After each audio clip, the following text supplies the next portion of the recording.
Pag-usapan pa natin ang murang lab test sa Pasig kasama si Mobile Journal, Jazz Paredes. Jazz, kailan ba nagsimula itong murang pa-lab test sa Pasig?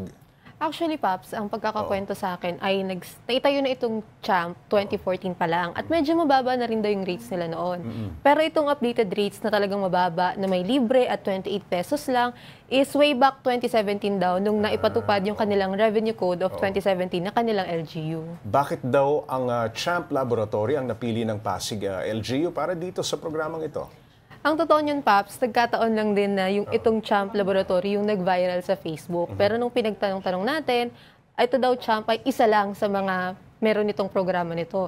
Sa kanilang health centers ay mababa din ang rates kagaya nito. At kung titingnan naman ay yung mga health centers na may laboratory services, ay pwede daw magpunta ito dito sa mga super health centers nga sa Nagpayong, sa Sumilang, sa Manggahan at sa Santolan. Doon, hindi lang sa Champ pwedeng pumunta, pwede rin magpunta, parehas lang din ng rates. Ayun. Jazz, maliban sa murang lab test, ano-ano pa ba ang services dyan?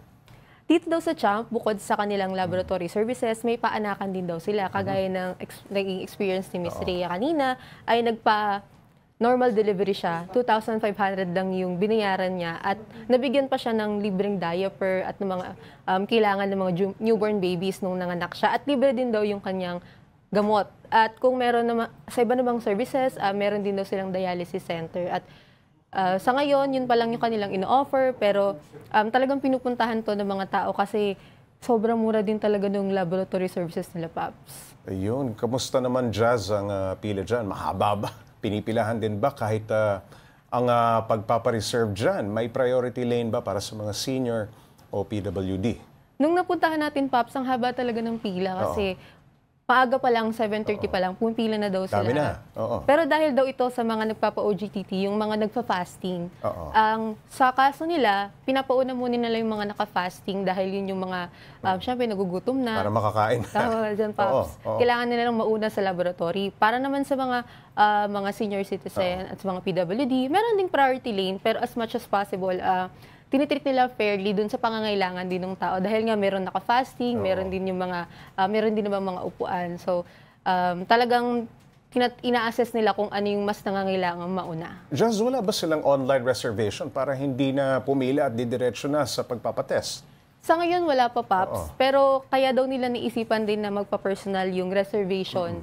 Dahil para ma-assess din yung pangangailangan ng isang tao, para malaman, masabi kung kailangan mag-fasting, ano yung mga kailangan niyang gawin, at ma-assess na din kung ano yung mga laboratory services na kailangan ng tao pag pupunta siya doon.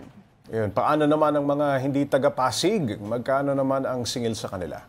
Para sa mga hindi taga-Pasig, Paps, ang in-offer daw nila kung sa mga Pasigenyo, free lahat sa senior citizens. Okay. Sa mga hindi naman taga-Pasig ay 20% off ang PWD at senior citizens. At base na rin doon sa rates na tinignan natin, inobserbahan natin, Paps, ang pinakamahal na nakita ko ng diferensya is yung hepatitis B screening na 150 pesos yung difference. Pero dahil ito yung free para sa mga Pasigenyo. Pero kung titignan, Paps, halos hindi po umabot ng 100 yung difference. Talagang malaki pa rin kung ikukumpara natin sa ibang rates na meron tayo. Meron pang halos more than 200, 500 difference. Sa kanila parang pag hindi ka taga-Pasigenyo, 10 pesos lang, 50 pesos lang. Malaki pa rin, Malaking Paps. bagay kung taga-Pasig ka, ano? Paps. Alright, maraming salamat, Mobile Journal, Jazz Paredes.